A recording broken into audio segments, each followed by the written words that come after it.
Buenas noches, compañeros de la carretera.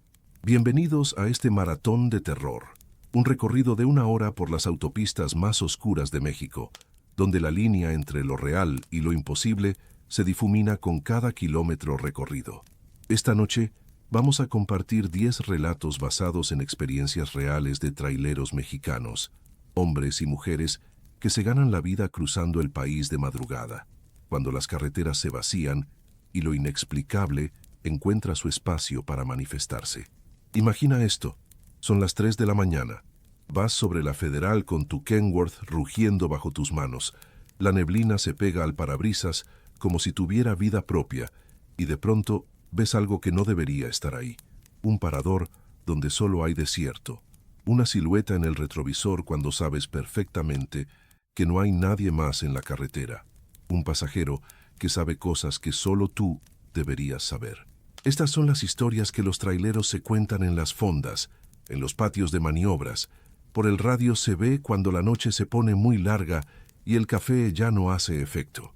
Antes de comenzar, compa, si te gustan estas historias de carretera, suscríbete al canal y activa la campanita para que no te pierdas ningún relato. Deja tu like si ya has sentido ese escalofrío en la espalda cuando manejas solo de noche. Y cuéntanos en los comentarios en qué parte de México estás rodando esta madrugada. Muchos traileros nos escriben desde Sonora, desde Veracruz, desde la frontera, desde todas las rutas de este país.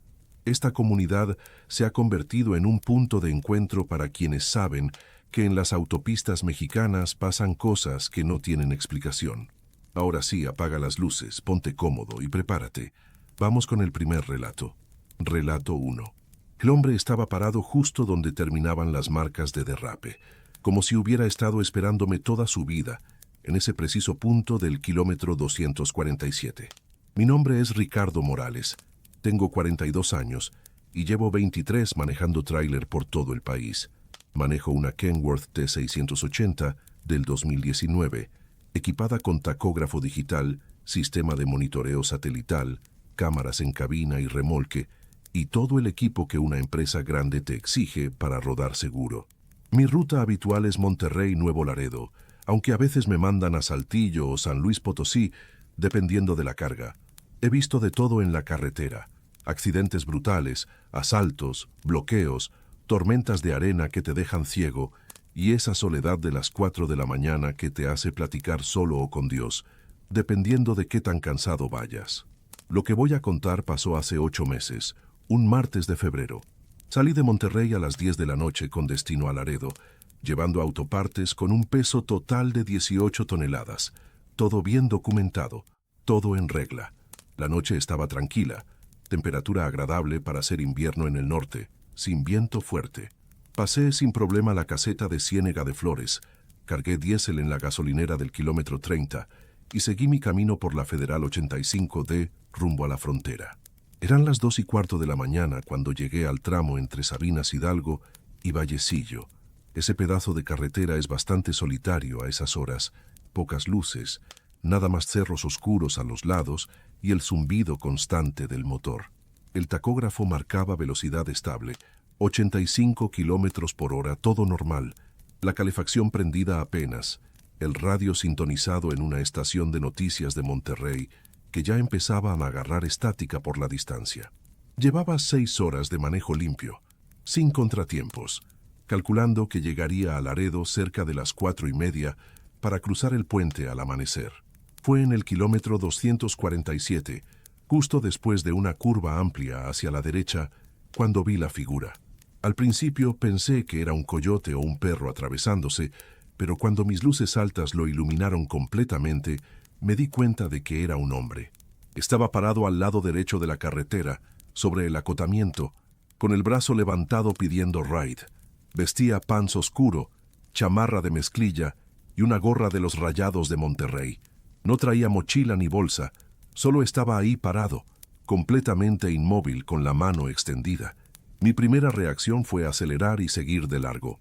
Uno aprende en la carretera que levantar gente desconocida a las 2 de la mañana en un tramo solitario es jugársela. Pero algo me hizo dudar. Quizá fue su postura tan quieto, tan firme, como si supiera perfectamente que yo iba a parar. O quizá fue ese detalle que me llamó la atención cuando pasé junto a él. Estaba parado exactamente donde terminaban unas marcas largas de derrape en el pavimento, esas rayas negras de llanta quemada que dejan los frenos de emergencia. Seguí como 200 metros más adelante, pero la imagen del hombre se me quedó grabada en la cabeza. Me dio un sentimiento raro, una mezcla de lástima y curiosidad. Pensé en mi papá, que también fue trailero, y que más de una vez me contó cómo le salvaron la vida a otros compañeros que pararon a ayudarlo cuando se le descompuso la unidad en medio de la nada. Así que tomé una decisión que todavía hoy no sé si fue correcta.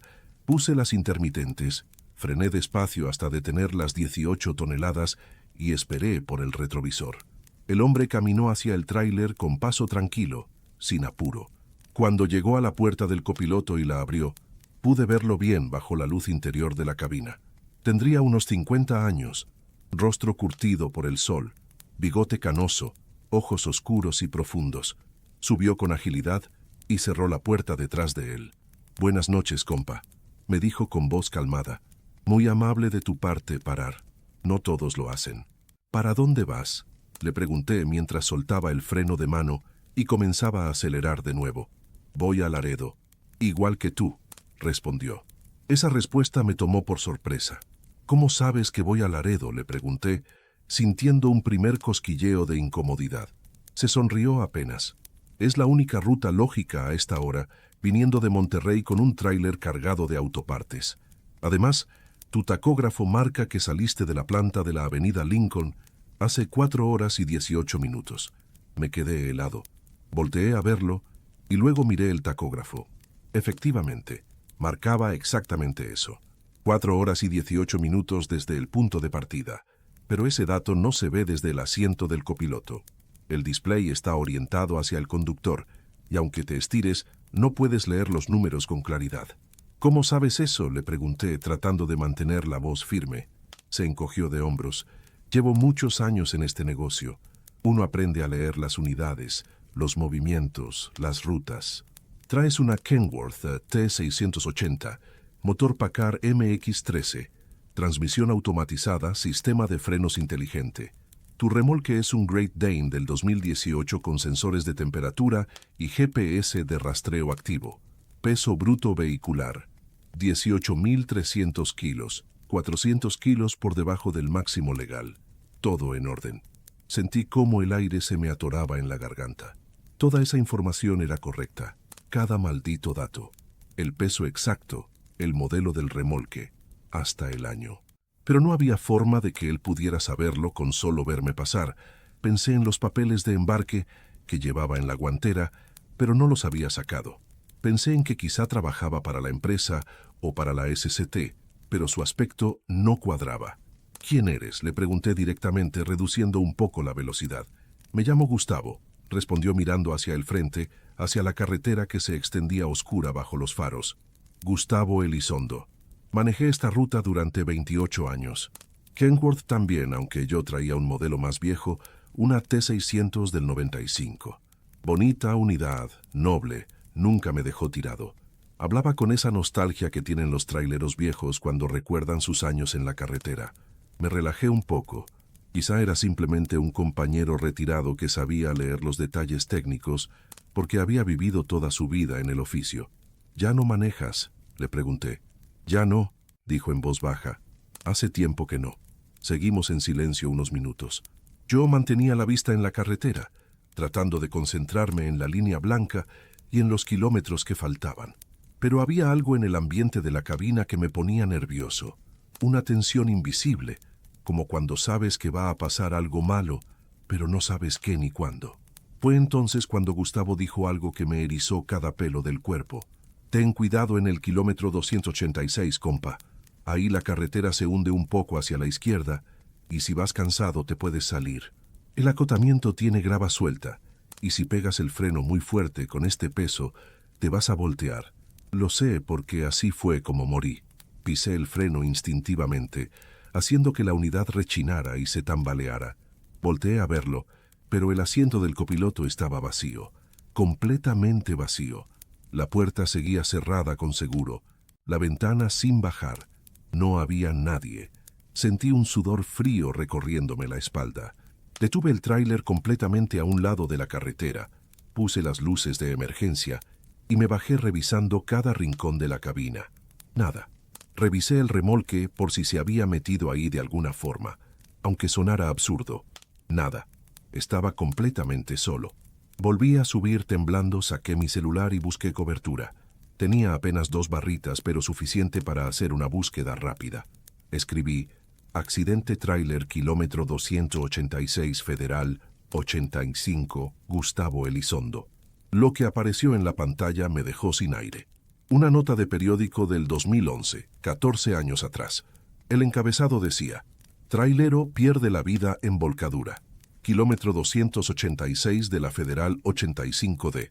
El artículo explicaba que Gustavo Elizondo Ramírez, de 52 años, conductor con 28 años de experiencia, había perdido el control de su unidad Kenworth T600 en una curva con grava suelta en el acotamiento. El tráiler se volcó y el conductor murió en el impacto. La foto del difunto coincidía exactamente con el hombre que acababa de llevar en mi cabina. Misma cara, mismo bigote canoso, misma gorra de los rayados. Me quedé sentado ahí, con el motor encendido, durante casi media hora, tratando de procesar lo que había pasado. Revisé el tacógrafo. No había registro de que me hubiera detenido en el kilómetro 247. Según el sistema, había rodado sin parar desde Monterrey. Revisé las cámaras internas de la cabina, esas que graban todo para protección de la empresa. Cuando llegué al minuto exacto en que recogí a Gustavo, la grabación mostraba algo imposible. Yo manejando solo, moviendo los labios como si hablara con alguien, pero el asiento del copiloto vacío durante todo el trayecto. Decidí continuar, pero con todos los sentidos alerta. Cuando llegué al kilómetro 286, reduje la velocidad a 60 kilómetros por hora y me aferré al volante. Efectivamente, ahí estaba, una curva suave hacia la izquierda, casi imperceptible, pero con el acotamiento lleno de grava suelta que brillaba bajo mis luces. Si hubiera ido a la velocidad normal, con el cansancio acumulado y el peso del remolque, quizá me habría salido apenas unos centímetros, y esos centímetros, con 18 toneladas, son la diferencia entre llegar a casa o morir volcado. Pasé el tramo sin problema, y llegué a Laredo a las 4:30 de la mañana tal como lo había planeado, pero no pude dormir. En cuanto amaneció, fui a un Oxxo, imprimí la nota del periódico sobre Gustavo Elizondo y la guardé en mi cartera. Todavía la traigo aquí doblada y gastada de tanto sacarla y volverla a leer. 2 semanas después, cuando volví a Monterrey, fui al taller mecánico donde siempre le dan servicio a mi unidad. Le conté la historia completa al mecánico de confianza, un señor grande que lleva 40 años en el negocio. Se quedó callado un momento, limpiándose las manos con un trapo grasiento, y luego me dijo: Gustavo era mi compadre. Nos criamos juntos en la Escobedo. Él me platicó muchas veces de esa curva del kilómetro 286. Decía que era traicionera, que un día alguien se iba a matar ahí, y le tocó a él. Desde entonces, varios choferes me han contado que lo han visto pidiendo raid en ese tramo. Siempre hace lo mismo. Te advierte del peligro y luego desaparece. No le tengas miedo, compa. Gustavo sigue cuidando a los que ruedan su ruta. Desde ese día, cada vez que paso por el kilómetro 247 de la Federal 85D, bajo la velocidad aunque no haya tráfico, aunque vaya con prisa. Y cuando llego al kilómetro 286, bajo la velocidad todavía más y digo en voz alta: gracias, don Gustavo, que en paz descanse. No sé si me escucha, no sé si está ahí, pero sé que me salvó la vida aquella madrugada de febrero, y eso es algo que un trailero nunca olvida. La carretera te enseña que hay cosas que no tienen explicación. Puedes tener toda la tecnología del mundo, todos los sensores y cámaras, pero hay una memoria en el asfalto, una presencia de todos los que rodaron antes que tú, y a veces, solo a veces, esa presencia se manifiesta para cuidarte cuando más lo necesitas. Si alguna vez andas por la Federal 85D de madrugada y ves a alguien pidiendo raid en el kilómetro 247, piénsalo 2 veces antes de seguir de largo. Quizá es solo un compa que necesita ayuda, o quizá es don Gustavo, todavía vigilando su ruta, todavía salvando vidas desde el otro lado. Si te pasó algo parecido en la carretera, compártelo en los comentarios, compa. Así más traileros en México saben que no están solos en la noche. Relato 2. Mi nombre es Patricia Hernández. Tengo 36 años y llevo 11 manejando tráiler. Sé que muchos se sorprenden cuando ven a una mujer al volante de una Freightliner Cascadia, pero en este negocio lo que importa es que sepas manejar tu unidad con respeto y que cumplas con tus entregas a tiempo. Trabajo para una empresa de logística con base en Guadalajara y mi ruta principal es Guadalajara-Manzanillo, llevando y trayendo contenedores del puerto. Es un recorrido que me sé de memoria. La autopista 54D hasta Colima y luego la 200 pegada al mar hasta Manzanillo. 280 kilómetros que en condiciones normales hago en 4 horas. Lo que voy a contar sucedió hace 5 meses, en junio, durante una noche especialmente húmeda y caliente. Había recogido un contenedor de 20 pies en el puerto de Manzanillo a las 7 de la tarde.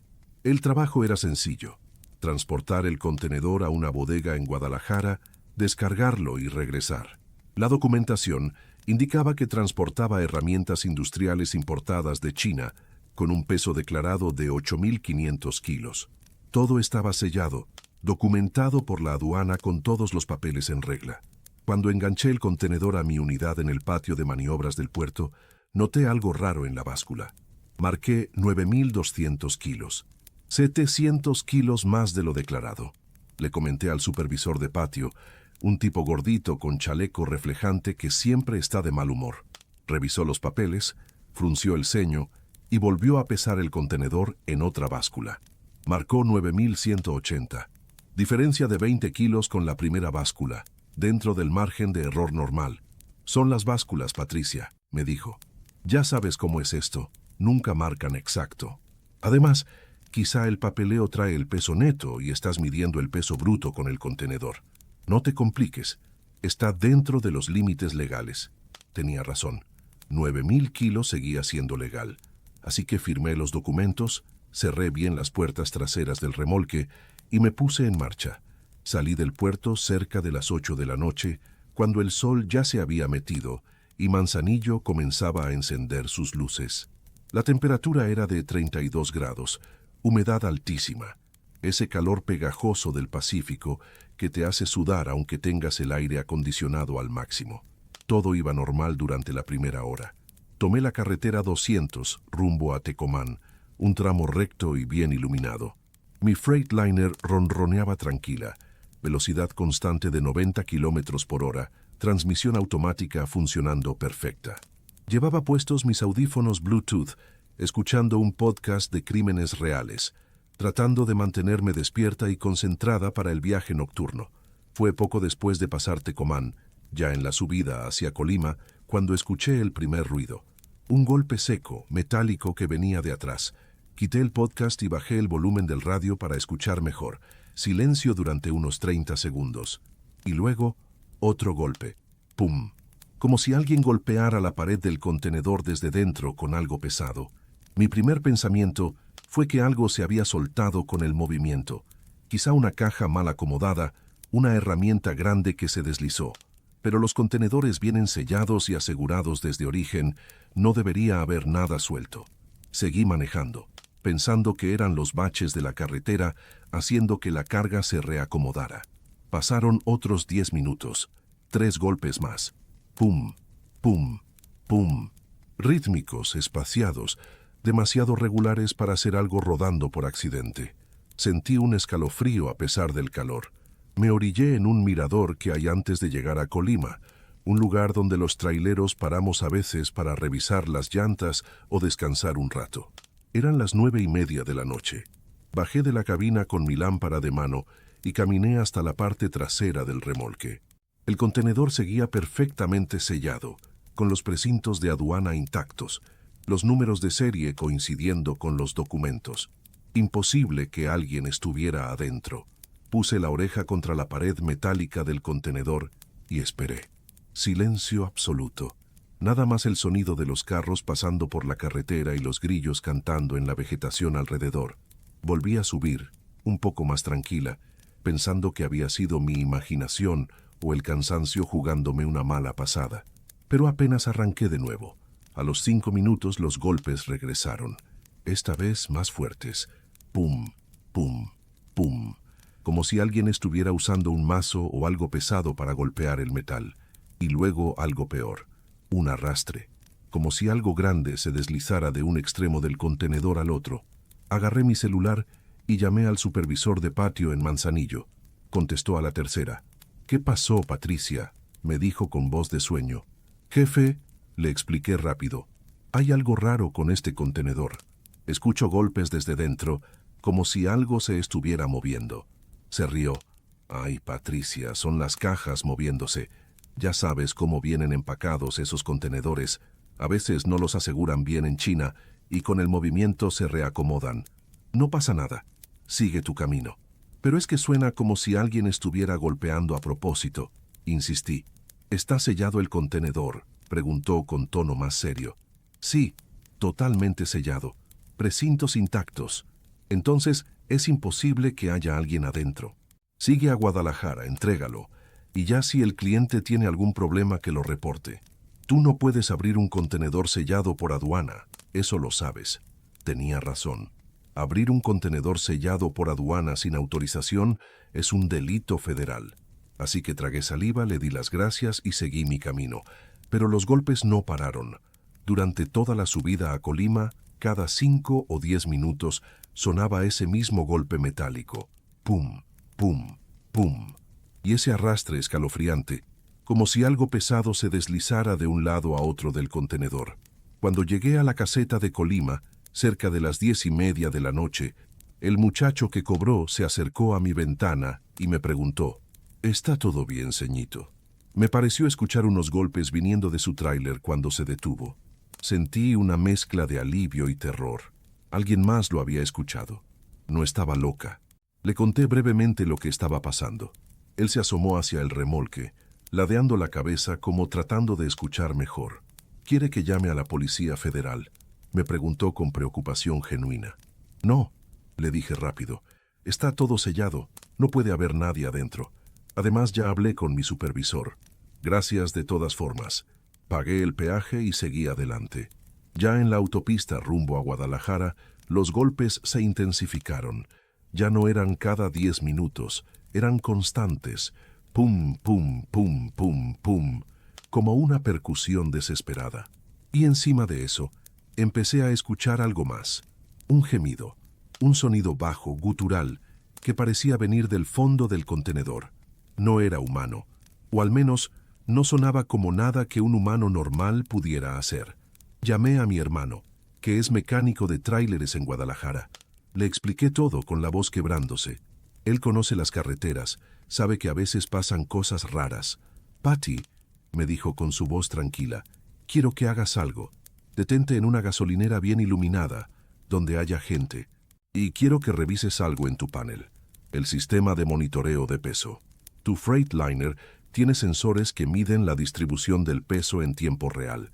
Revisa si el peso está cambiando». Paré en una gasolinera Pemex a la entrada de Guadalajara, una enorme con muchas luces y varios tráileres estacionados. Eran las 11:30 de la noche. Revisé el panel de control del sistema de peso. Lo que vi me heló la sangre. El peso del remolque estaba cambiando. Cuando había salido de Manzanillo, el sistema marcaba 9.180 kilos. Ahora marcaba 11.600, 2.400 kilos más.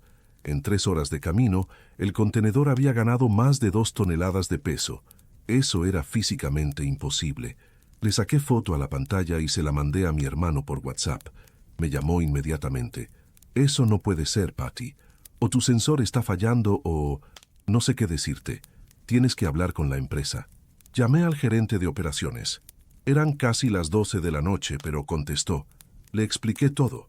Los golpes, el gemido, el peso cambiando en el sistema. Hubo un silencio largo del otro lado.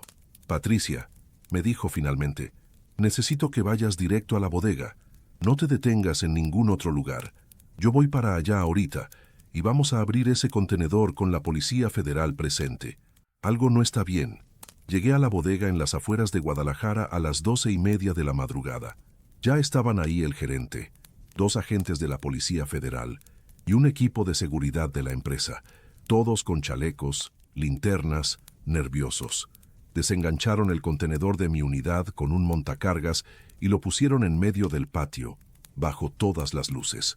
Uno de los agentes federales cortó los precintos de aduana con una herramienta especial y abrió lentamente las puertas traseras del contenedor. Todos nos quedamos quietos, esperando. Las puertas se abrieron completamente y el contenedor estaba vacío, completamente vacío. No había cajas de herramientas, no había nada, solo el piso metálico brillando bajo las luces, limpio, sin una sola señal de que alguna vez hubo carga adentro. «Eso es imposible», dijo el gerente con voz temblorosa. «Tenemos toda la documentación. Certificado de origen, factura comercial, lista de empaque. Este contenedor salió de Shanghái con 8 toneladas de herramientas». Los federales revisaron cada centímetro del contenedor con linternas potentes. Nada, ni una caja, ni un tornillo, ni una tuerca, pero cuando uno de ellos alumbró hacia el techo del contenedor, se detuvo. «Hay algo aquí», dijo.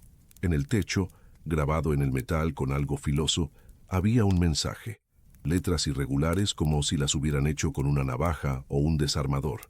Decía, 9.200. Ese era exactamente el peso que había marcado la báscula cuando recogí el contenedor en Manzanillo. El peso extra. Los 700 kilos que no cuadraban con la documentación. Los federales tomaron fotos, levantaron un acta, revisaron toda la documentación. La investigación concluyó que había sido un fraude de importación. El contenedor nunca tuvo herramientas. Alguien en la cadena de logística había falsificado los documentos para mover un contenedor vacío y cobrar el flete completo. Pero eso no explicaba los golpes, no explicaba el gemido, no explicaba cómo el peso aumentó en 2 toneladas durante el viaje y definitivamente no explicaba el mensaje grabado en el techo. 2 semanas después, cuando fui a recoger otro contenedor al puerto de Manzanillo, el mismo supervisor gordito me llamó aparte. «Patricia», me dijo en voz baja, «tengo que contarte algo. El contenedor que moviste hace 2 semanas, el vacío, no era la primera vez que pasaba. Hace 3 años otro chofer movió un contenedor idéntico, misma ruta, misma empresa exportadora en China. También reportó golpes, también el peso cambió en el camino. Cuando lo abrieron, estaba vacío, con un mensaje diferente grabado en el techo. Ese chofer renunció al día siguiente. Nunca más volvió a manejar tráiler.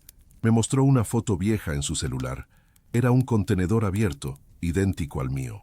En el techo, grabado con las mismas letras irregulares, decía, «No deberían haberme enterrado aquí». Sentí que las piernas se me aflojaban. «¿Qué significa eso?», le pregunté. El supervisor se encogió de hombros. «Hay historias, Patricia. Dicen que hace muchos años, cuando estaban construyendo el Puerto Nuevo, encontraron un cementerio indígena antiguo, pero en lugar de detener la obra, simplemente sepultaron todo con concreto y siguieron construyendo. Algunos de los trabajadores antiguos dicen que los contenedores que se almacenan en la sección 4 del puerto, que es donde estaba ese cementerio, a veces se comportan raro, pasan cosas. Nunca más volví a recoger un contenedor de la sección 4, y cada vez que mi empresa me asigna una carga de Manzanillo, lo primero que pregunto es dónde estuvo almacenado el contenedor. Si me dicen sección 4, simplemente digo que no puedo, que tengo la unidad en el taller, que lo que sea. Prefiero perder un viaje que volver a vivir esa noche. Ahora cada vez que engancho un contenedor, no importa de dónde venga, hago algo que antes me hubiera parecido ridículo. Toco 3 veces la pared metálica del contenedor antes de subir a la cabina y digo en voz baja, «Con permiso, si hay alguien ahí, solo voy a mover esto de un lugar a otro. No les voy a faltar al respeto». Mis compañeros traileros se ríen cuando me ven hacerlo, pero varios de los más viejos me han dicho que ellos hacen lo mismo, porque la carretera no es solo asfalto y líneas pintadas. La carretera pasa por lugares que tienen historia, que tienen memoria. Y a veces esa memoria se queda pegada a lo que transportamos. He aprendido que cuando escuchas algo que no deberías escuchar, cuando ves algo que no debería estar ahí, lo mejor es mostrar respeto, no buscar explicaciones, no tratar de entender, solo respetar y seguir tu camino, porque hay cosas en este trabajo que ningún manual de operación te va a enseñar. cosas que solo aprendes cuando llevas años rodando de noche, moviendo carga que a veces pesa más de lo que debería, por razones que nunca vas a comprender. Y si alguna vez estás manejando un tráiler y empiezas a escuchar golpes desde el remolque, revisa tu sistema de peso. Si está cambiando, si está aumentando sin explicación, no estás loco. Solo sigue manejando. Llega a tu destino, entrega la carga y luego decide si quieres seguir en este negocio. Porque una vez que la carretera te muestra su lado oscuro, ya nunca la ves igual. Si llegaste hasta aquí, suscríbete y deja tu like para que estas historias sigan rodando por las autopistas de México. Y si alguna vez moviste un contenedor que se comportó raro, cuéntalo en los comentarios. No estás solo, compa. Relato 3. Mi nombre es Fernando Soto.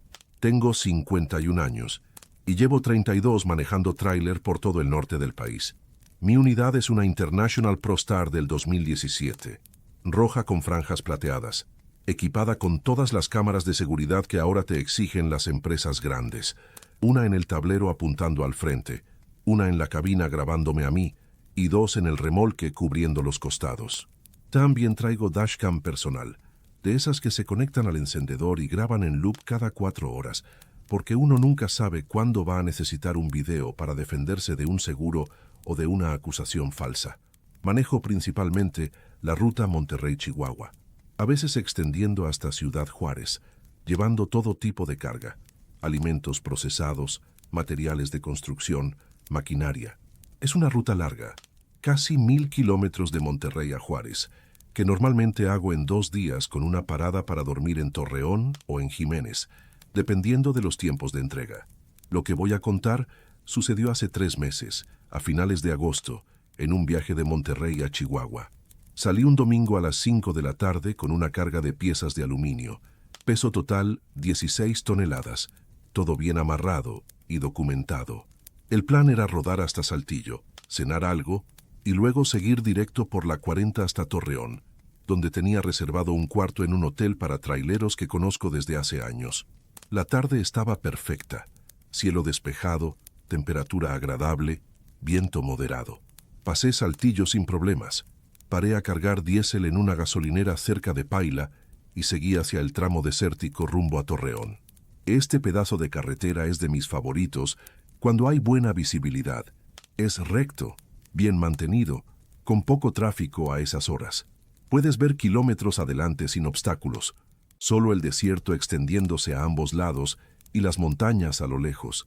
Eran aproximadamente las 9 de la noche, ya completamente oscuro, cuando noté por primera vez los faros en mi retrovisor.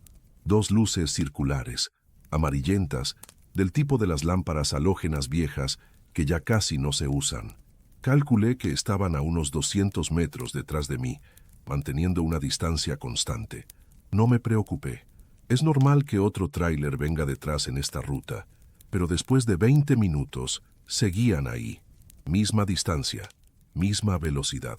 Yo iba a 90 kilómetros por hora, que es mi ritmo normal en carretera abierta. Si el de atrás quisiera rebasarme, ya lo habría hecho. La 40 tiene doble carril en la mayoría de los tramos. Pero no, solo se mantenía detrás pegado como si me estuviera siguiendo. Decidí hacer una prueba. Aceleré gradualmente hasta 100 kilómetros por hora. Los faros aceleraron también, manteniendo la distancia exacta. Bajé a 80. Los faros bajaron. Volví a 90. Ellos volvieron a 90. Era como si estuvieran sincronizados con mi velocidad de forma perfecta, casi automática. Miré por el retrovisor lateral izquierdo, tratando de distinguir qué tipo de unidad era. Pero lo único que podía ver eran esos 2 faros amarillos. No distinguía la forma de la cabina. No veía las luces de posición que todo tráiler debe llevar encendidas de noche. No veía reflejos en ninguna parte. Solo 2 círculos de luz flotando en la oscuridad. Agarré el radio CB y sintonicé el canal 19, que es donde los tráileros nos comunicamos en carretera. ¿Qué onda? Compa, que vienes atrás de mí en una International roja, ¿me copias?, dije esperando respuesta. Silencio. Solo estática. Volví a intentar. Compa de los faros amarillos que viene detrás de mí en la 40, rumbo a Torreón, ¿me escuchas? Nada. Ni siquiera el típico ruido de alguien que abre el micrófono sin hablar. Solo estática pura. Empecé a sentir algo raro en el estómago. Revisé mi app de tráfico en el celular, una de esas que te muestra en tiempo real los vehículos cerca de ti usando GPS. Según la app, no había ningún vehículo detrás de mí en un radio de 5 kilómetros. El tráiler más cercano estaba adelante, ya pasando Bermejillo. Pero en mi retrovisor, ahí seguían esos malditos faros amarillos. Decidí hacer otra prueba. Puse la direccional derecha y me orillé despacio al acotamiento, como si fuera a parar. Quería ver si me rebasaba. Quería ver la unidad completa cuando pasara junto a mí. Frené hasta detenerme completamente a un lado de la carretera. Apagué las luces interiores de la cabina para ver mejor hacia afuera y esperé. Los faros se detuvieron también, a la misma distancia de siempre, 200 metros atrás, flotando en la oscuridad. No se acercaban, no se alejaban, solo se quedaron ahí, encendidos, mirándome. Sentí un sudor frío. Esto ya no era normal. Agarré mi linterna de mano, la más potente que tengo, y me bajé de la cabina. Caminé hacia la parte trasera de mi tráiler, iluminando con la linterna hacia donde estaban los faros, y entonces vi algo que me dejó helado. Los faros se apagaron, instantáneamente, como si alguien hubiera cortado un switch, y en el lugar donde habían estado no había nada, literalmente nada. Carretera vacía, oscuridad total, ni siquiera el resplandor de luces lejanas. Alumbré con la linterna toda el área. Nada. Imposible que un tráiler hubiera dado la vuelta o se hubiera salido de la carretera en esos segundos. No había terracería, no había salidas. Era puro desierto plano. Volví a la cabina prácticamente corriendo y cerré la puerta con seguro. Revisé las cámaras de seguridad que graban hacia atrás. Rebobiné hasta el momento en que me orillé. La pantalla mostraba exactamente lo que yo había visto.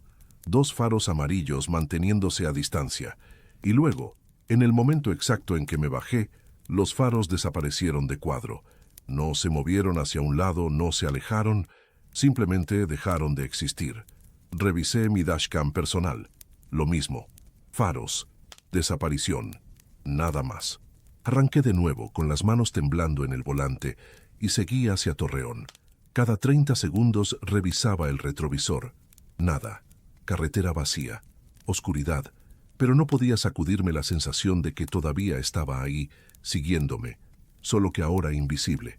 Llegué a Torreón cerca de las 11 de la noche y me fui directo al hotel para traileros. Estacioné la unidad, cerré todo con llave y me metí a mi cuarto. No pude dormir. Me quedé despierto viendo las grabaciones de las cámaras una y otra vez, tratando de encontrar alguna explicación lógica, un reflejo, una falla en el sistema, algo. Al día siguiente, en el desayuno del hotel, le conté la historia a otro trailero viejo que estaba comiendo en la mesa de junto. Se llama Rigoberto, debe tener como 60 años, maneja desde que los tráileres no tenían ni aire acondicionado. Se quedó callado un momento, tomando su café, y luego me dijo algo que me puso la piel de gallina. Los faros fantasma, dijo simplemente. Los he visto 3 veces en 35 años de carretera. Siempre en tramos desiertos, siempre de noche. Hay compañeros que dicen que son de tráileres, que se accidentaron en esas rutas y que siguen manejándolas. Otros dicen que es algo de los militares, drones o tecnología que están probando en el desierto. Y otros dicen que simplemente es la carretera jugándote con la cabeza cuando llevas muchas horas manejando. Pero todos coincidimos en una cosa. Cuando los ves, lo mejor es no investigar mucho. Solo seguir tu camino y ya. Le mostré los videos de mis cámaras en mi celular.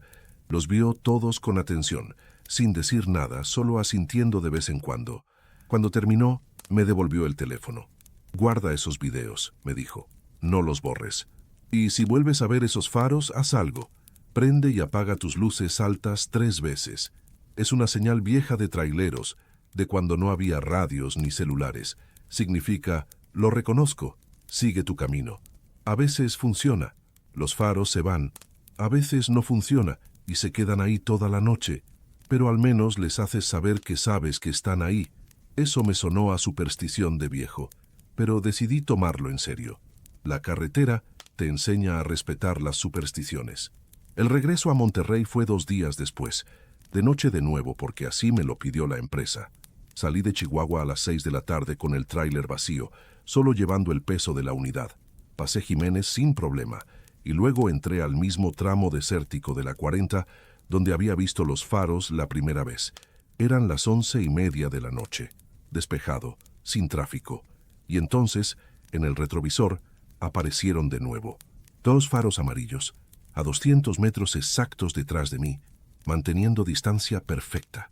Esta vez no me asusté. Bueno, sí me asusté, pero estaba preparado. Prendí y apagué mis luces altas 3 veces. 1, 2, 3. Y esperé, sin dejar de manejar, mirando por el retrovisor. Los faros parpadearon. Una vez, como respondiendo, y luego, lentamente, empezaron a alejarse. No se apagaron de golpe como la primera vez.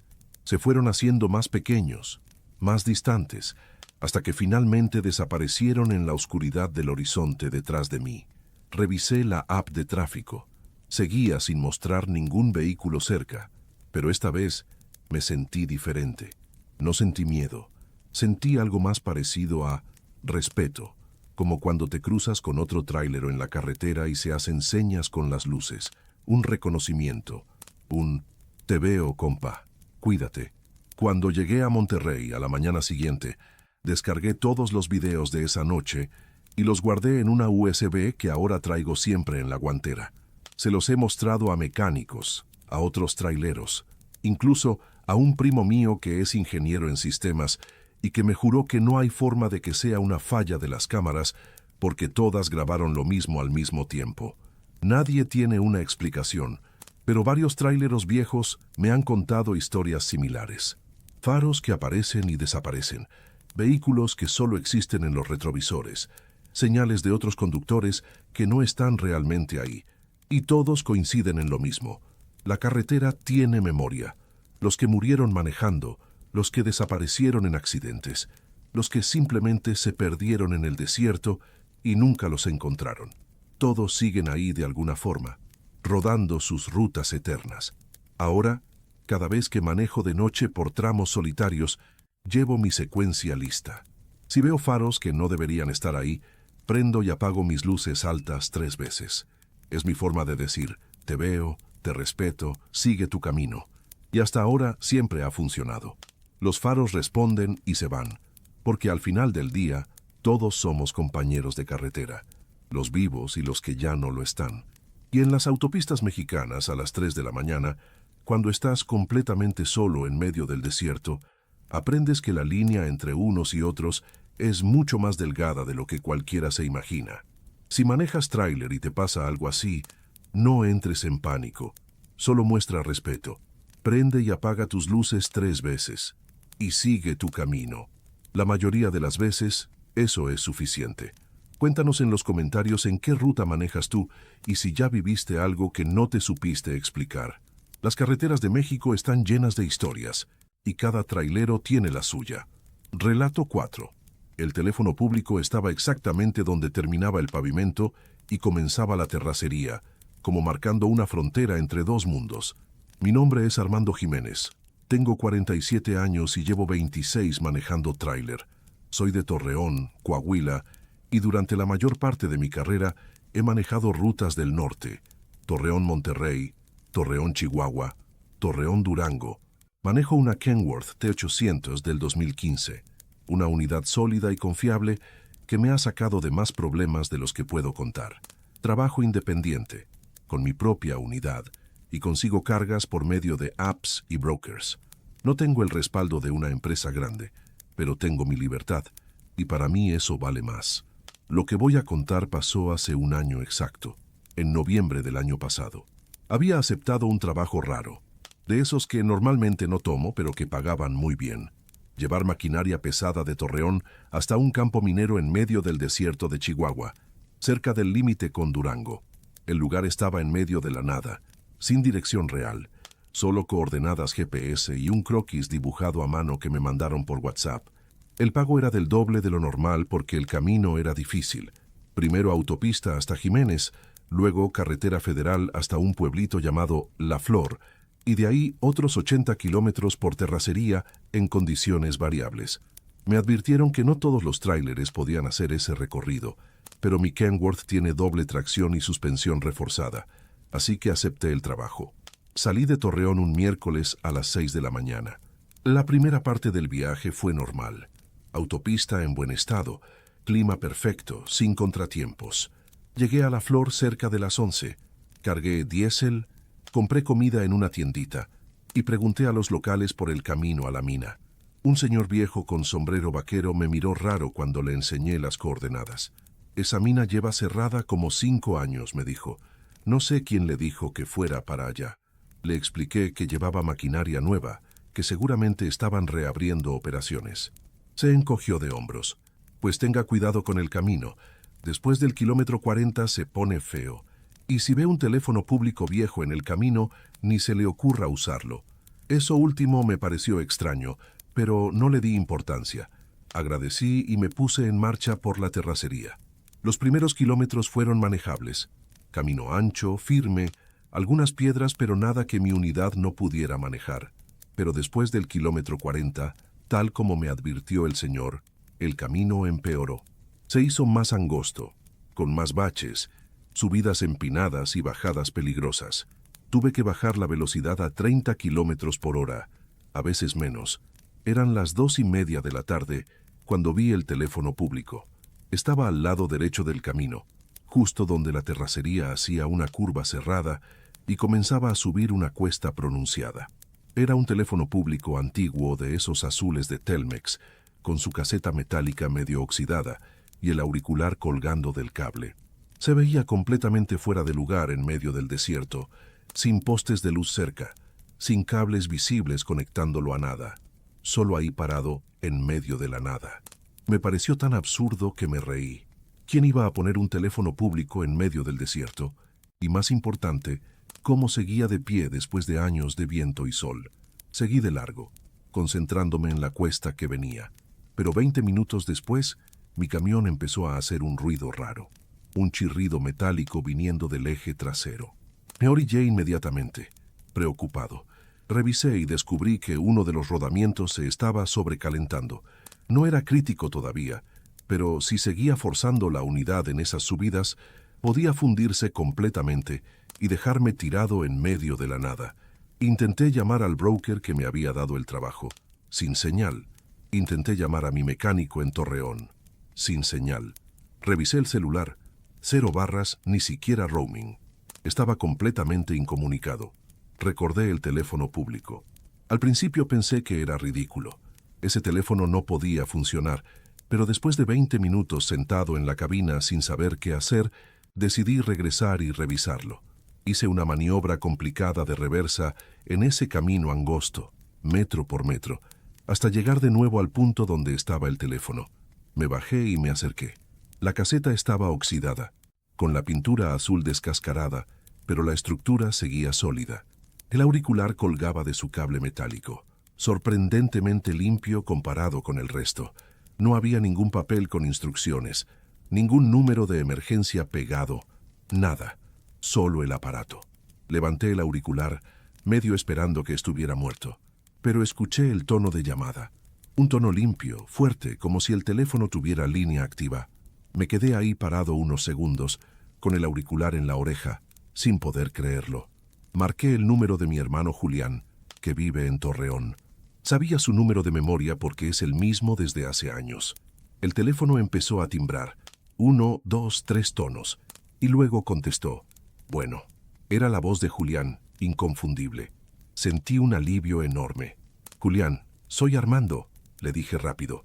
Estoy varado en el desierto cerca de La Flor, Chihuahua. El rodamiento se está sobrecalentando y no tengo señal de celular. Necesito que... Pero me interrumpió con un tono urgente que nunca le había escuchado. Armando, hermano, gracias a Dios que llamas. Escúchame bien. Mamá está en el hospital, sufrió un derrame cerebral esta mañana. Los doctores dicen que tiene pocas horas. Estamos todos aquí. Te hemos estado llamando, pero no contestas. Por favor, necesitas venir ya. Sentí como si me hubieran dado un golpe en el pecho. Mi mamá, 72 años, siempre tan fuerte, tan sana. Un derrame. Voy para allá ahorita, le dije con voz quebrada. Aunque tenga que dejar el tráiler, Voy para allá. Date prisa, hermano. No sé cuánto tiempo tenga. Colgó. Me quedé ahí parado con el auricular en la mano, temblando. Mi mamá se estaba muriendo, y yo estaba a horas de distancia en medio del desierto, con una unidad a punto de descomponerse. Colgué el teléfono y corrí a la cabina. Arriesgué todo. Arranqué y seguí adelante por la terracería, forzando el motor, ignorando el chirrido cada vez más fuerte del rodamiento. Si se fundía, me quedaba tirado, pero al menos estaría más cerca de la civilización. Manejé como poseído durante 1 hora y media, por ese camino imposible, subiendo y bajando cerros, sacudiendo la carga, pero sin parar ni un segundo. Llegué a la mina abandonada cerca de las 5 de la tarde. Era un complejo viejo de edificios oxidados y maquinaria descompuesta. Desengaché el remolque en medio del patio, sin esperar a nadie, sin confirmar la entrega, sin nada. Dejé una nota con mi número en la ventana de la cabina del tráiler y arranqué solo con la cabina, sin el peso del remolque, de regreso a la terracería. El rodamiento finalmente se fundió cuando ya estaba llegando a La Flor, pero pude entrar al pueblo con las últimas fuerzas de la unidad. Dejé la Kenworth en un taller mecánico, le pagué a un taxista 1,500 pesos para que me llevara hasta Torreón lo más rápido posible, y llegué al hospital a las 9 de la noche. Mi mamá seguía viva.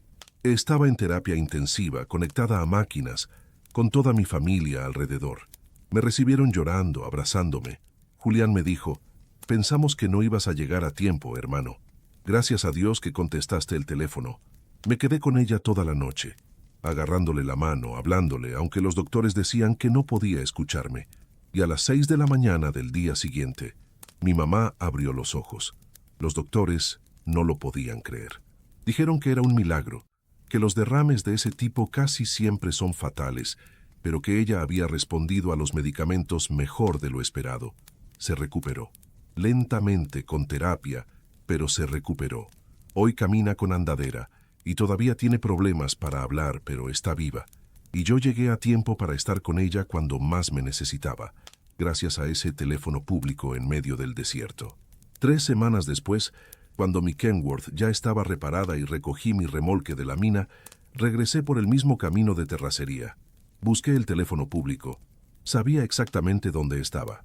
En la curva cerrada antes de la subida, kilómetro 40 aproximadamente. Llevaba marcada la ubicación en mi GPS. El teléfono no estaba. Ni siquiera había señales de que alguna vez hubiera estado ahí. No había agujeros en el suelo donde hubieran clavado los postes. No había pedazos de metal oxidado. Nada. Solo desierto y piedras. Pregunté en La Flor. El mismo señor viejo del sombrero me dijo: «Ah, sí, el teléfono del kilómetro 40.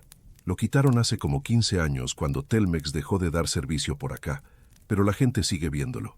Dicen que solo aparece cuando alguien realmente necesita hacer una llamada importante, una llamada que puede cambiar su vida o salvar a alguien.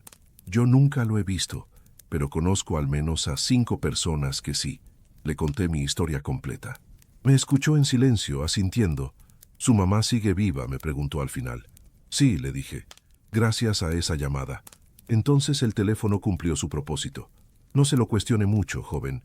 Hay cosas en el desierto que no tienen explicación. Nomás agradezca y siga su camino. Eso es exactamente lo que hice. No busqué más respuestas, no investigué más. Solo agradecí y sigo agradeciendo cada día que mi mamá está viva. Ahora cada vez que paso por ese tramo de terracería, bajo la velocidad en el kilómetro 40 y digo en voz alta: «Gracias». No sé si alguien o algo me escucha. No sé si el teléfono va a aparecer de nuevo. Pero sé que ese día, cuando más lo necesitaba, cuando mi vida se estaba desmoronando y yo estaba completamente solo en medio del desierto, algo me permitió hacer la llamada que salvó mi oportunidad de despedirme de mi mamá. O mejor dicho, de no tener que despedirme. He aprendido que la carretera da, pero también quita. Y a veces, en momentos muy específicos, la carretera te regresa algo que pensabas que habías perdido. Una oportunidad, una llamada, un minuto más con alguien que amas. Si alguna vez estás manejando solo, en un lugar remoto, y ves algo que no debería estar ahí pero que necesitas desesperadamente, no lo ignores. Quizá es tu momento. Quizá la carretera te está dando una oportunidad que no volverás a tener. Tómala, úsala. y después agradece y sigue tu camino sin buscar explicaciones que de todas formas nunca vas a encontrar, porque hay cosas en las carreteras de México, especialmente en los lugares más solitarios, que existen fuera de las leyes normales del mundo. Y a veces, solo a veces esas cosas están de nuestro lado. Si te pasó algo parecido en la carretera, compártelo en los comentarios, compa. Así más traileros en México saben que no están solos en la noche y que la carretera a veces cuida de los que ruedan en ella. Relato 5. El recibo estaba en blanco cuando lo revisé a la luz del día, pero yo recordaba perfectamente cada peso que había pagado la noche anterior. Mi nombre es Daniel Castro, tengo 39 años y llevo 18 manejando tráiler. Mi ruta principal es Guadalajara-Ciudad de México y viceversa, una de las rutas más transitadas del país. Manejo una Freightliner Cascadia del 2018 para una empresa grande de logística, con todo el equipo moderno, tacógrafo digital, rastreo satelital, sistema de pago electrónico para casetas, todo automatizado. Estoy acostumbrado a hacer ese recorrido 2 o 3 veces por semana. Me sé cada caseta, cada gasolinera, cada fonda de la carretera, o al menos eso creía. Lo que voy a contar pasó hace 4 meses, en julio. Había salido de la Ciudad de México un viernes a las 9 de la noche, llevando equipo electrónico de regreso a Guadalajara. El viernes es mal día para salir porque hay mucho tráfico de gente que se va de puente, pero la empresa necesitaba la entrega urgente el sábado en la mañana, así que no tuve opción. Salí por la México-Guadalajara 15D, la ruta que siempre tomo. El tráfico estaba pesado hasta Toluca, como esperaba, pero después de la 1 de la madrugada, la carretera se vació bastante. Pasé a Tlacomulco, luego Marabatío, todo normal. Llevaba ya casi 5 horas de camino cuando empecé a sentir el cansancio. No había dormido bien la noche anterior, y aunque llevaba 2 termos de café, me estaba ganando el sueño. Eran las 2:20 de la madrugada cuando vi las luces de la fonda. Estaba del lado derecho de la carretera, después de una curva larga, con un letrero grande que decía Fonda Lupita, comida corrida 24 horas. El lugar estaba iluminado con luces amarillas. Tenía un estacionamiento amplio de tierra, con espacio para varios tráileres, y se veía movimiento adentro. Perfecto para parar a comer algo, estirar las piernas y tomar más café. No recordaba haber visto esa fonda en viajes anteriores, pero la carretera siempre está cambiando. Abren negocios nuevos, cierran otros. No le di importancia. Lo que me importaba era que estaba ahí, abierta, justo cuando la necesitaba. Me orillé y estacioné la unidad junto a otros 2 tráileres que ya estaban ahí. Uno era un Kenworth viejo, blanco, con el remolque oxidado. El otro era un International de los años 90, verde militar. Ambos se veían apagados, sin luces en las cabinas, como si sus choferes ya estuvieran adentro comiendo o descansando. Bajé de mi Freightliner y caminé hacia la entrada de la fonda. Era un edificio sencillo de bloc, pintado de amarillo, con ventanas grandes por donde se veía el interior, mesas de madera, manteles de plástico a cuadros rojos y blancos, un mostrador al fondo y una cocina abierta donde se veía humo saliendo. Olía a frijoles refritos y carne asada. Mi estómago rugió. No había comido nada desde las 7 de la noche en la Ciudad de México. Entré empujando una puerta de mosquitero que rechinó. Adentro había 3 personas. Una señora mayor detrás del mostrador, con delantal blanco y el pelo recogido en una red, y 2 hombres sentados en mesas separadas, ambos con ropa de trailero, pants, camisas de mezclilla, gorras. Ninguno de los 2 volteó a verme cuando entré. Solo siguieron comiendo en silencio. «Buenas noches», dije en voz alta. La señora me sonrió. «Buenas noches, joven. Siéntese donde guste. Ahorita lo atiendo». Me senté en una mesa cerca de la ventana, desde donde podía ver mi tráiler estacionado afuera. La señora se acercó con un menú plastificado y manchado de grasa. «¿Qué le sirvo?», me preguntó con voz amable. Revisé el menú. Era sencillo. Caldo de res, bistec con papas, enchiladas, quesadillas, frijoles, arroz. Comida clásica de fonda de carretera. Los precios me parecieron razonables, incluso baratos para los estándares actuales. Un plato fuerte costaba 60 pesos. Me trae un bistec con papas, frijoles, arroz, tortillas Y un café bien cargado, por favor, le dije. Enseguida, joven. Algo más, agua de sabor, refresco. Con el café está bien. Se fue a la cocina. Yo me quedé ahí sentado, mirando por la ventana hacia mi unidad. Todo se veía tranquilo. Los otros 2 tráileres seguían apagados. El mío parpadeaba con las luces de seguridad que siempre dejo encendidas. La comida llegó rápido en unos 10 minutos. Un plato grande de peltre con el bistec bien dorado, las papas fritas crujientes, los frijoles caldosos, el arroz rojo esponjado. Las tortillas llegaron envueltas en una servilleta de tela, todavía calientes. El café humeaba en una taza grande de cerámica. «Provecho», me dijo la señora. «Gracias», respondí y empecé a comer. La comida estaba deliciosa. Ese sabor casero, de sazón de abuela, que ya casi no encuentras en las fondas modernas. El bistec estaba suave, bien sazonado, las papas crujientes por fuera y suaves por dentro. Los frijoles con ese punto perfecto de sal y manteca. Comí con ganas, limpiando el plato con tortilla, disfrutando cada bocado. El café era fuerte, amargo, exactamente como me gusta. Me tomé 2 tazas completas. Sentí como el cansancio empezaba a disiparse, como la energía regresaba a mi cuerpo. Iba a poder llegar a Guadalajara sin problemas. Cuando terminé, la señora vino a recoger el plato. «¿Cómo estuvo todo?», me preguntó. «Excelente, señora. Hacía tiempo que no comía tan rico en carretera. ¿Cuánto le debo?». «Son 120 pesos, joven. 60 del plato y 60 por los 2 cafés». Saqué mi cartera y le di un billete de 200. Ella se fue al mostrador, abrió una caja registradora antigua de esas con teclas mecánicas y regresó con mi cambio. Un billete de 50, 2 de 20 y una moneda de 10. «Su ticket, joven», me dijo entregándome un papel doblado. «Que le vaya bien en su camino». «Gracias, señora. Igual a usted». Guardé el ticket en el bolsillo de mi camisa sin mirarlo. Dejé 20 pesos de propina bajo el plato y salí de la fonda. Afuera, el aire frío de la madrugada me despejó completamente. Caminé hacia mi tráiler. Subí a la cabina. Revisé los espejos y los instrumentos y me puse en marcha de nuevo. El resto del viaje fue tranquilo. Llegué a Guadalajara a las 6:30 de la mañana. Entregué la carga sin problema y me fui a mi departamento a dormir. Fue un sábado normal. Dormí hasta el mediodía. Comí con mi esposa, salimos a hacer unas compras, regresé a casa, vi televisión. Una rutina de descanso después de una semana pesada.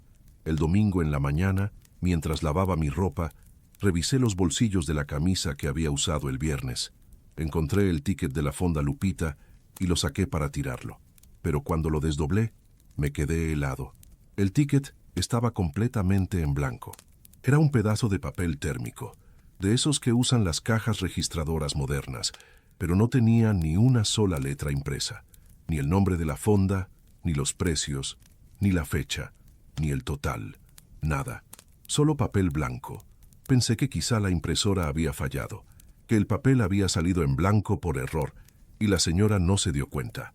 Pero eso no tenía sentido. Yo recordaba perfectamente haber visto el ticket cuando ella me lo dio. Había visto números.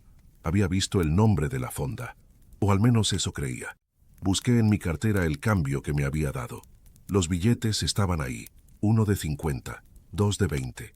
Pero cuando los revisé con cuidado, noté algo raro. Los billetes estaban viejos, desgastados, pero no del estilo de desgaste normal. Parecían antiguos, demasiado antiguos. Revisé las fechas de impresión. El billete de 50 era del 2008. Los de 20 eran del 2006 y 2007. Billetes con casi 20 años de antigüedad, en circulación todavía, lo cual es raro pero no imposible. Le comenté a mi esposa lo del ticket en blanco. Ella se rió. «Ay, Daniel, te dieron mal el ticket y ya. No le busques 3 pies al gato». Pero algo no me dejaba tranquilo. Saqué mi celular y busqué en Google Maps. Fonda Lupita, carretera México-Guadalajara. No apareció nada. Busqué variaciones. Fonda Lupita 15D, Fonda Lupita Marabatío, Fonda Lupita Acámbaro. Nada. Ningún resultado. Amplié el mapa en la zona donde recordaba haber parado, después de Marabatío, antes de llegar a Acámbaro. Revisé cada negocio marcado en el mapa usando Street View. Había gasolineras, talleres mecánicos, algunos restaurantes, pero ninguna Fonda Lupita. Y más extraño aún, en el punto exacto donde yo recordaba haber estacionado, Street View mostraba solo carretera vacía. Ni siquiera había acotamiento amplio donde pudieran estacionar tráileres. Empecé a sentir algo raro en el estómago. Revisé el registro de mi tacógrafo digital, ese que graba cada parada, cada kilómetro, cada hora de manejo. Busqué el viernes por la noche, el tramo entre las 2 y las 3 de la madrugada. Según el tacógrafo, no me había detenido.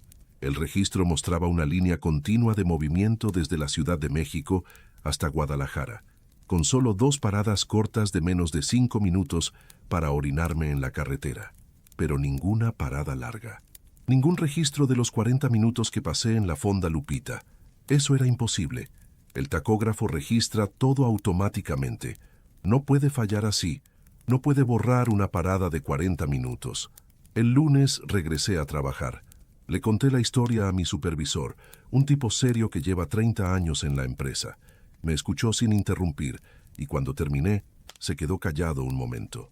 Daniel, me dijo finalmente, no eres el primero que me cuenta algo así. Hemos tenido al menos 4 reportes en los últimos 10 años de choferes que dicen haber parado en fondas o gasolineras que luego no pueden volver a encontrar. Todos en diferentes puntos del país. Todos con el mismo patrón.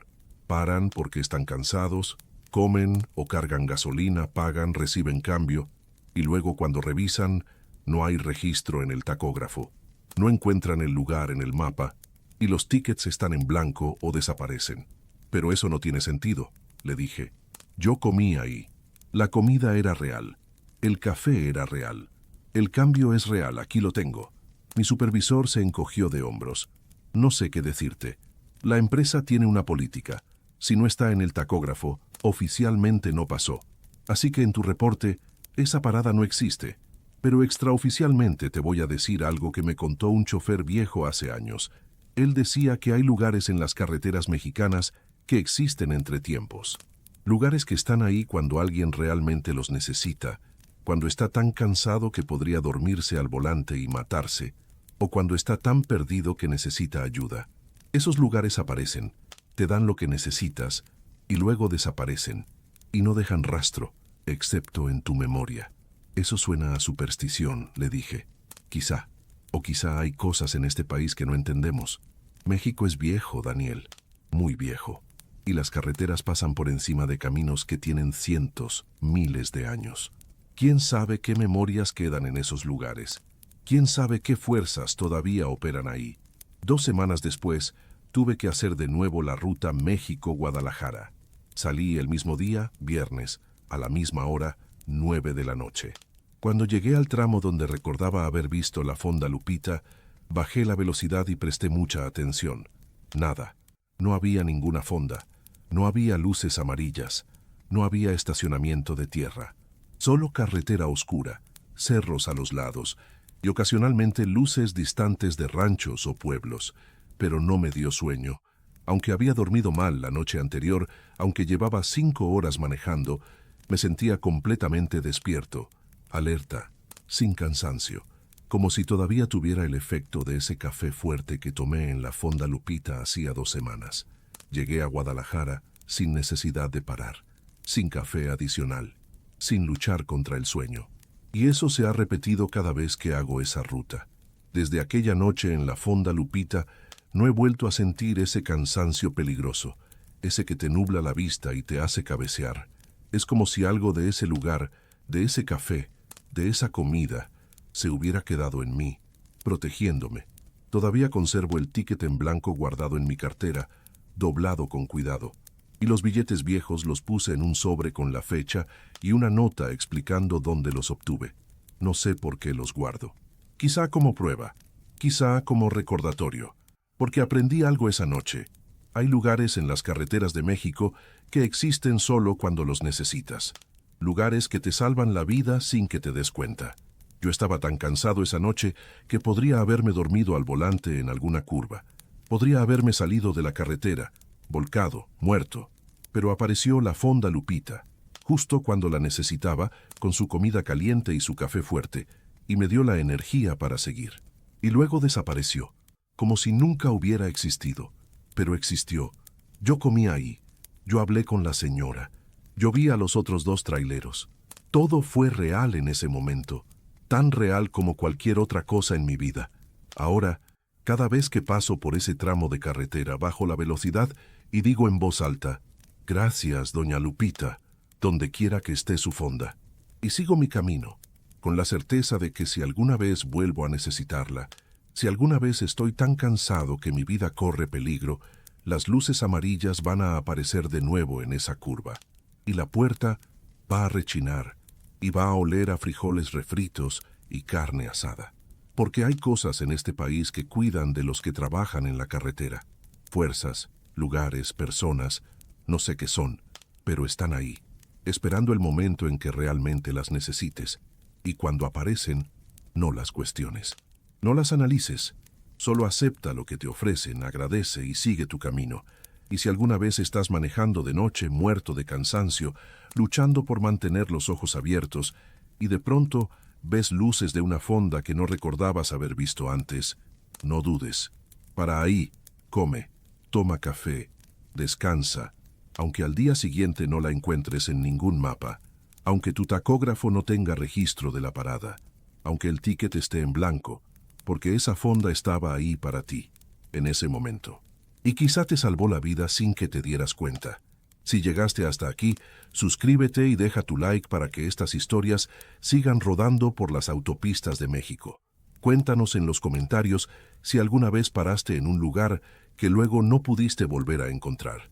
Muchos traileros tienen historias similares y compartirlas nos ayuda a entender que las carreteras mexicanas tienen secretos que van más allá de lo que aparece en los mapas. Nos vemos en el próximo video. Que tengan un excelente camino.